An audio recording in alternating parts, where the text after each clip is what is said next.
Argentina Italy যে দল দেখেন 3 বছর 3টা ওয়ার্ল্ড কাপে আসতেই পারলো না, তাহলে কি তারা খুব খারাপ? না, বাট তারা খুব ভয়ঙ্কর মিস্টেক করেছে।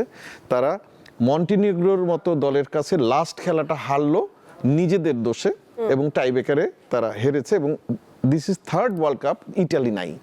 এবং এই ইটালি নাই দেখে কিন্তু আপনি মনে করবেন যে অনেক খেলার ইয়েটা কিন্তু আমাদের কাছে, যারা আমরা সারা বছর খেলা দেখি, নট অনলি ওয়ার্ল্ড কাপ, আমাদের কাছে কিন্তু খুব দুঃখ লাগে। কারণ বড় বড় দলের মধ্যে খেলাটা হলে হয় কি, আকর্ষণ সেই রকম থাকে। ওই যে ভাই যেমন চিৎকার করেছেন জোরে, এইটাই যদি দেখেন আর্জেন্টিনা যদি ব্রাজিলকে হারায়, এবার ব্রাজিল যদি আর্জেন্টিনাকে হারায়, না আমি দুইটাই বলবো, কারণ আমাকে কিন্তু মার খেতে হবে না, বাইরে তো আমার সাপোর্টার নাই। তো তখন যে চিৎকার, এই চিৎকার কিন্তু তখন আশেপাশেও শোনা যাবে না। নতুন সার্ফ এক্সেল এক্সপার্ট হোয়াইট, যার হোয়াইটেনিং বুস্টার্স কঠিন দাগ দূর করে আর সাদা কাপড়কে করে 5 শেড পর্যন্ত সাদা। আসল হোয়াইট মানে এক্সপার্ট হোয়াইট।